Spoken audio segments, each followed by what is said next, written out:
Pertama adalah perkenalkan, nama saya Sofyan. Sofyan. Ya. Pertanyaannya adalah, mungkin kita sebagai seorang penceramah juga melakukan introspeksi. Iya. Kenapa kemudian ceramah-ceramah Ustadz Gus Nur ditolak oleh orang? Iya. Atau ditolak oleh pengurus seperti itu. Nah, jadi sebagai seorang penceramah mungkin juga harus melakukan introspeksi. Kenapa ada resistensi di tengah-tengah masyarakat? Itu yang pertama. Yang kedua, subhat yang ada di masyarakat itu adalah sebagian masyarakat merasa ngeri dengan ceramah-ceramah Gus Nur yang isinya menurut sebagian orang itu kan mengumbarkan aib. Iya. Yang sebagian orang menyerang orang lain seperti itu. Sehingga apakah pantas ceramah-ceramah itu disampaikan seperti itu? Isinya kemudian ya katakanlah secara tegas ya isinya seperti itu. Nah, itu yang ada di tengah masyarakat, sehingga ada sebagian pengurus ketika ditawarkan kepada pengurus itu mereka menolak. Karena ini bahaya ini buat kita pengurus nanti. Siap. Itu yang pertama. Yang kedua, kalau saya dengar ceramah Gus ini kan sangat keras terhadap rezim. Pertanyaannya adalah, seberapa ngerinya kondisi negara ini, sehingga Gus Nur tanpa takut-takutnya di mana saja ganti presiden. Sehingga masyarakat kalau kita di daerah sepertinya biasa-biasa saja nih, Solo ini aman-aman aja, nggak ada masalah, semuanya aman, gaji lancar, masyarakat tenang-tenang saja. Kita yang di daerah, tentu pandangan kita di daerah tentu berbeda dengan kondisi yang sebenarnya yang menurut pandangan Ustadz Gus Nur. Sejauh mana kegentingan negeri ini menurut Ustadz sehingga Gus Nur begitu sangat kekehnya akan rezim ini diganti? Karena kami melihat belum ada nampak sejauh mana pentingnya. Ini yang ingin pencerahan yang kami ingin dapatkan itu Ustaz. Sejauh mana gentingnya negeri ini, bahayanya negeri ini, sehingga jamaah tahu. Itu Ustaz. Terima kasih. Assalamualaikum warahmatullahi wabarakatuh. Ada bukan cekung ya. Takbir. Mas, perhatikan Ustaz ya. Tidak ada satupun masjid yang nolak saya. Tidak ada satupun ormas yang nolak saya. Tidak ada satupun tokoh adat yang nolak saya. Tidak ada satupun tokoh kesultanan yang nolak saya. Tidak ada satu takmir masjid yang nolak saya. 3 masjid yang menggagalkan itu bukan menolak saya, tapi diintimidasi. Beda itu. Beda. Beda ya. Antara menolak, Gus Nur mau ceramah di masjid boleh enggak? Oh enggak boleh, haram. Itu beda. Ini sudah nerima, sudah bikin banner, sudah bikin spanduk. Artinya pihak masjid nerima. Tapi kenapa bisa gagal? Karena diintervensi. Saya pernah dengar Masjid Jogokarian, Jogja. Masjid Jogokarian ngundang saya. Didatangi Intel, didatangi Banser, didatangi Ansor. Tolong ganti Gus Nur, ganti Gus Nur. Oh macam-macam, siang malam didatangi Intel. Tapi Masjid Jogokarian adalah masjid yang punya kedaulatan. Ini masjid dibangun pakai uang umat, pakai keringat umat, bukan pakai uang rezim. Apa jelek buruknya tergantung ini. Kamu orang luar nggak boleh intervensi di masjid ini. Ya sudah kalau gitu ganti. Enggak, tetap Gus Nur. Ya sudah kalau gitu Gus Nur datang tapi jangan ceramah, duduk saja. Enggak, Gus Nur diundang untuk ceramah. Itu namanya takmir yang punya kedaulatan, yang tidak bisa diintervensi oleh apapun. Dan akhirnya saya ceramah sukses di Jogokarian. Kedua, ada masjid di Jalan Gatot Subroto Jakarta. Aduh, masjid apa itu? Masjid apa itu? Masjid BUMN pokoknya ngundang saya. 3 bulan ngorder saya. Kurang 1 minggu baru digagalkan. Kenapa digagalkan? Perintah atasan. Kenapa? Ternyata diintimidasi sama rezim. Perhatikan, Tidak ada satu masjid pun yang nolak saya. Tunjukkan mana masjidnya. Tunjukkan, masyarakat mana nolak saya. Di mana kita yang di demo sama NU itu? Solo. Jamaahnya beludak sampai keluar. Artinya apa? Artinya saya nggak pernah ada masalah dengan jamaah. Hati nurani nggak bisa dibohongi. Kalau memang ceramah saya salah, pasti ada yang komplain jamaahnya itu. Beludak. Ternyata tiba-tiba ada segerombolan ansor, banser atau pagar nusa itu demo di depan bikin kerusuhan. Yang nolak bukan masyarakatnya, yang nolak bukan jamaahnya, yang bikin kisruh orang luar. Tolong dicatat itu. Islam Nusantara ditolak di Langkat. Ansor banser diusir di Langkat. Saya diterima dengan tangan terbuka dengan Kesultanan Langkat. Dengan Tengku Zulkarnain. Sampai kulali aku. Tengku Chandra, keluarga Kesultanan. Jadi Mas, bedakan Mas. Bedakan, ini caranya melihat dari sudut kamera yang pas. Tidak ada masjid yang nolak saya. Tapi masjid diintimidasi, baru ada. Nah, yang kedua Mas, Gus Nur sebagai ustadz harusnya introspeksi. Ya, kenapa ceramahnya ditolak? Dan segawat apa sih negara ini? Jawaban yang pertama, introspeksi itu sudah bagian dari naluri saya. Introspeksi itu sudah bagian dari spontanitas ilmu saya. Dalam renung, di mobil, di pesawat, di kamar, ada momen-momen tertentu saya merenung. Dan memang tidak masuk Metro TV waktu saya merenung itu. Saya nggak pernah waktu gini loh. Itu tidak pernah difoto. Tapi setiap manusia itu diciptakan sama Allah lengkap dengan hati nuraninya.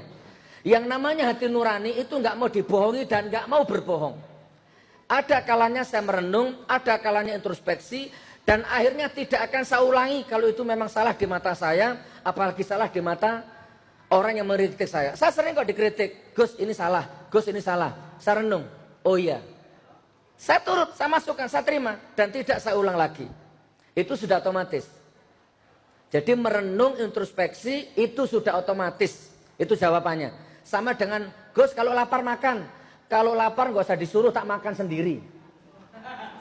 Gus kalau ngantuk tidur. Nggak usah disuruh, kalau aku ngantuk tak tidur sendiri. Itu sudah naluri manusia. Saya hidup penuh dengan introspeksi. Saya hidup penuh dengan perenungan-perenungan. Itu poin yang pertama. Kalau saya nggak bisa introspeksi Mas, istri saya nggak 3 Mas. Istri saya 3, itu berarti saya bisa merenung, bisa introspeksi. Apalagi ya? Takbir. Oke, poin pertama. Poin kedua, jangan-jangan ceramahnya Gus Nur ini keras, apa kasar.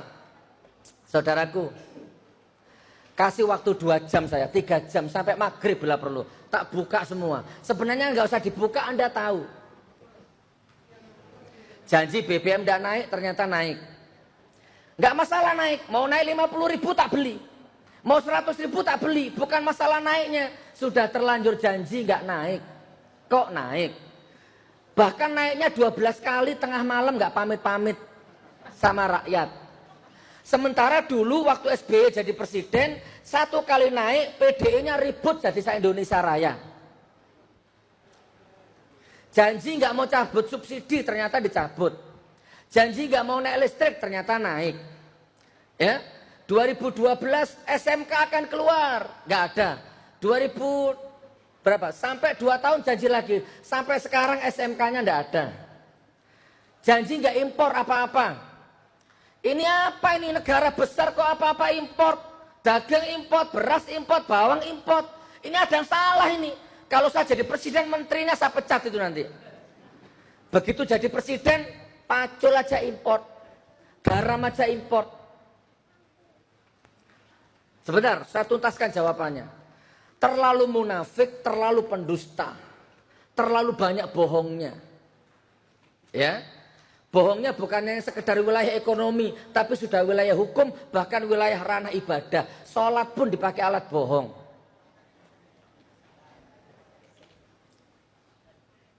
Nah, saudaraku, jawaban yang terakhir ini yang paling inti ini. Saya nggak main-main loh mas, setiap ceramah pakai Quran itu nggak main-main loh itu. Berarti saya sudah ngukur mana kata-kataku yang akan menjadi azab untuk diriku ini. Jangan-jangan itu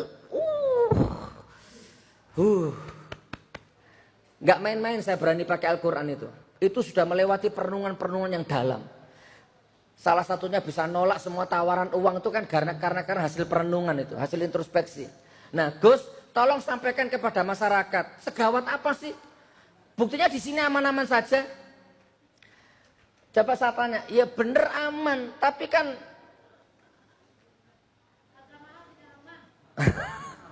saya kalau astagfirullahaladzim. Mas, satu ya, tenaga kerja Cina jutaan masuk ke Indonesia. Sementara pribumi cari pekerjaan susah. Dulu janjinya akan menciptakan 10 juta lapangan pekerjaan. Orang pribumi bikin cari pekerjaan susah, yang gampang malah orang Cina yang masuk. Tahun 81 Pak Harto bikin program transmigrasi. Orang-orang Jawa yang tidak punya kerjaan dikasih lahan di Sumatera sana. Sekarang kaya-kaya semua itu orang-orang transmigrasi itu. Tahun 2015 sampai 2000 sekarang ini Pak Jokowi bikin program transmigrasi orang Tiongkok pindah ke Indonesia. Pertama ya, yang kedua, orang pribumi mas bikin KTP 1 tahun nggak selesai-selesai. Sementara orang Cina baru masuk Indonesia 2 hari sudah punya KTP, sudah punya nomor rekening. Ini pengkhianatan negara mas. Ini mengancam kedaulatan rakyat. Yang ngomong bukan saya, Rocky Gerung ngomong, Kiflan Zen ngomong, siapa lagi? Tokoh-tokoh militer ngomong. Sebentar, sambil saya urai pelan-pelan. Tiap hari itu ada orang Cina itu di Cengkareng itu. Kan sudah sering di YouTube saya bahas. Saya punya jamaah itu orang imigrasi. Saya punya jamaah orang pajak. Saya punya jamaah orang polisi. Mas, di Polri, di Polres, di Polsek, nggak semuanya hormat sama Tito mas. Di depan Tito hormat, tapi di belakangnya Tito, yes Kak Nur, mantap. Gitu di belakangnya Pak Tito itu. Bahkan di imigrasi itu ini saksinya ini, kemarin itu di Cengkareng. Tiba-tiba saya didatangi orang-orang Angkasa Pura, pakai seragam, peluk saya, Gus, titip negoro, titip negoro. Saya anak buahnya Ngabalin, tapi saya muak lihat wajahnya Ngabalin. Mas, ada bara yang tidak kelihatan oleh mata, bahwa negara ini sangat-sangat rancu, sangat-sangat bahaya. Mas, main-main ke Morowali mas. Di Morowali itu ada satu daerah itu 90 bahkan 100% Cina. Orang Jawa, orang asli Morowali gak bisa masuk ke sana. Dulu Singapura itu 100% Melayu, 100% Muslim Singapura itu. Filipina itu dulu 100% Muslim. Sekarang Muslimnya ndak ada, ganti Cina. Indonesia akan seperti itu. Mas datang ke Pantai Indah Kapuk mas. Datang silahkan sana ke Jakarta namanya Pantai Indah Kapuk. Atau BSD mas tanya, silahkan sana. Mall-mall menjulang tinggi. Sekolahan orang Cina itu wah. Tidak ada satupun orang pribumi di sana. Ada sekolahnya Cina itu selapangan sepak bola itu. Kira-kira 500 meter dari sekolahan itu ada sekolahan pribumi yang memprihatinkan kondisinya. Mataku melihat sendiri. Demi Allah. Yang jadi satpamnya orang-orang pribumi. Kasih waktu 1 hari saya untuk bahas ini. Sangat terancam mas ya. Gak apa-apa di sini kalau Anda bilang di sini aman-aman saja, gak apa-apa. Syukur alhamdulillah. Masalahnya yang jadi barometer pusat perekonomian peradaban Indonesia itu bukan sini tapi Jakarta. Jadi kalau mau lihat Indonesia aman apa enggak jangan di sini jadi tolok ukurnya, tapi Jakarta. Kalau di sini aman tidak ada apa-apa. Tapi kalau diteruskan cabai mahal, lombok mahal, beras mahal, nangis juga ibu-ibu itu akhirnya.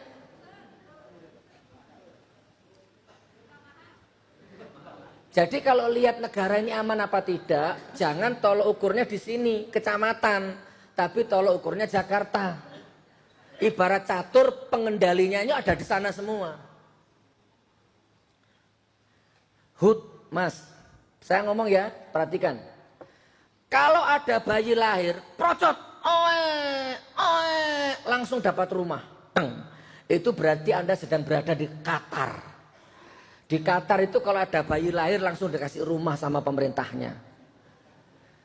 Lahir procot, langsung orang tuanya dikasih tunjangan 80% dari gajinya.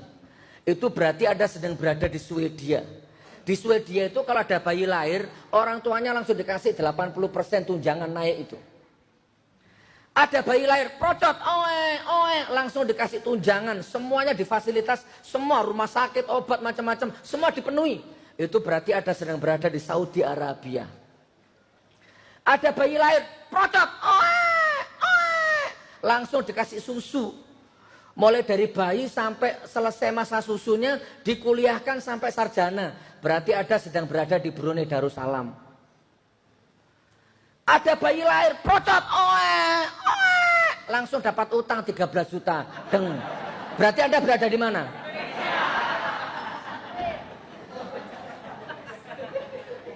Ini fakta. Jangan enak-enak, anak cucumu sudah nanggung beban utang 13 juta. Ini kalau kita alirkan ke Al-Quran, Mas, nggak mampu otaknya Anda berpikir. Ini kalau kita kembalikan ke Al-Quran, rezim ini akan ditenggelamkan sama Allah sehancur-hancurnya. Kenapa? Karena rezim ini sekarang sudah dijerat sama riba, rentenir dunia, riba yang hukumnya setara menzina ibu kandung sendiri. Itu paling kecil dosanya riba itu. Itu kalau dikembalikan ke Al-Quran. Bayar bunganya saja, itu masih ngutang, Mas. Itu bayar bunganya saja. Masa Anda bangga punya negara sekaya ini dijerat utang seperti itu? Makanya uang haji dipakai, itu pun bangkrut. Itu pun nggak pamit sama orang yang punya uang. Saya nggak tahu nanti endingnya bagaimana ini. Berapa jamaah yang akan nggak berangkat nanti ini. Uangnya sudah dipakai untuk infrastruktur.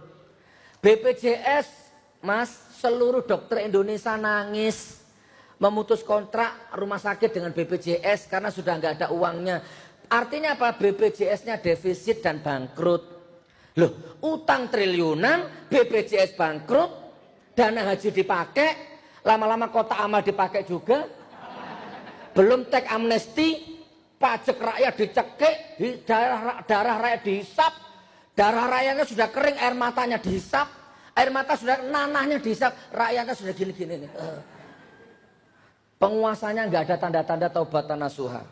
Gus, segawat apa sih negara ini? Dua, Mas. Yang pertama, secara duniawi negara ini akan dihancurkan sama Allah sehancur-hancurnya.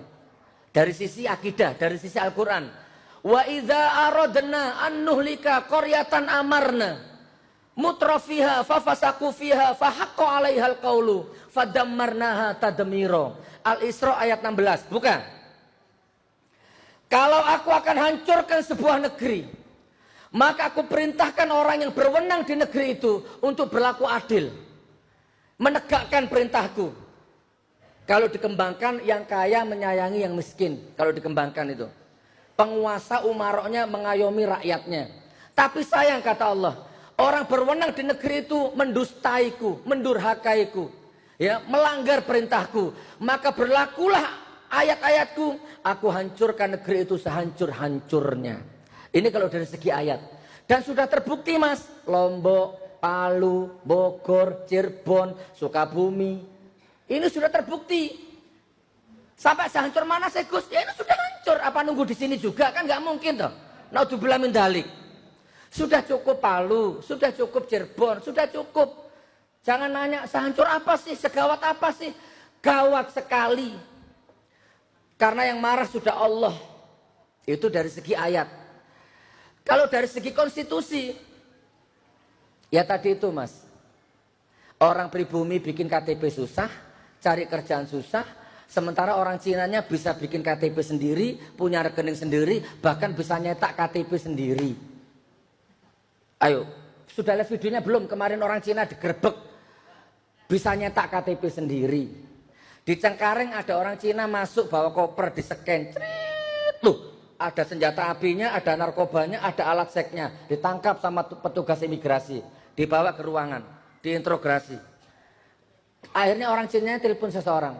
Wang Cincong, wah ya, hayo, hayo. Tidak lama kemudian datang orang jemput. Aman hilang bekasnya. Wallah. Belum dari PKI-nya. Ada tentara merahasia buku-buku PKI dipecat. Teramat sangat gawat, Mas. Teramat sangat gawat. Asar ya. Dikembangkan, Mas, dikembangkan. Cukup lah. Oh, masih lama.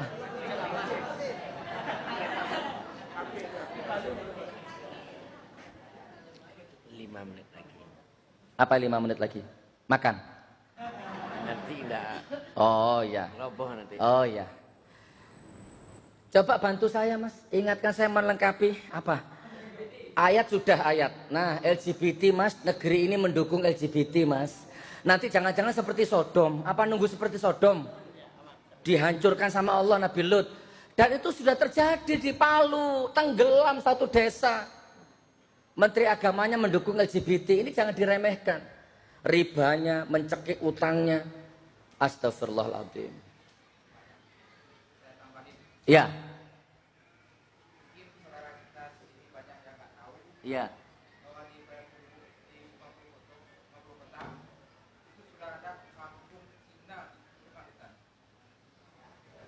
Astagfirullah. Ya.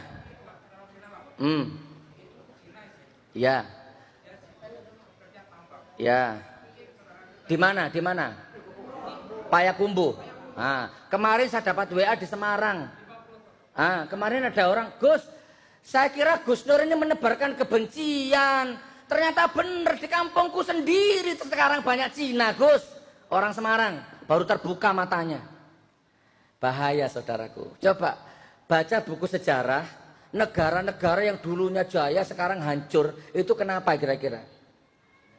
Pertama karena ekonominya sudah nggak punya kedaulatan. Sudah dicengkeram sama utang dan lain-lain. Kedua banyak penyusup-penyusup. Ya sudah, intinya dikembangkanlah ya. Makanya jangan nonton Metro TV. Ini paling kecil ini paling gampang ini. Kok baik-baik saja? Makanya matikan Metro TV-nya. Karena semua TV itu milik rezim. Anda nggak akan melihat jeleknya rezim kalau di TV, nggak ada. Saya bangun 100 masjid nggak diliput TV. Begitu jadi tersangka, semua TV ngeliput. Gus Nur tersangka, Gus Nur tersangka. Loh, waktu saya meresmikan masjid itu kemana TV-nya? 13 juta orang kumpul di Monas 212, mana TV-nya? Anies Baswedan cuma gini, dipanggil Bawaslu. Sementara Luhut Binsar Panjaitan begini kok nggak ngapa-ngapain. Banyak gubernur pendukung Projo gini kok nggak masalah. Teramat dolim rezim ini. Bukan hanya Anda yang dibohongi. Allah dibohongi, alam dibohongi, malaikat dibohongi, apalagi Anda. Jadi jangan nunggu di sini aman, terus mau nunggu likuifaksi di sini, ya ndak usah. Cukup Palu lah yang menanggung bebannya, cukup Lombok lah. Takbir. Lapar saya.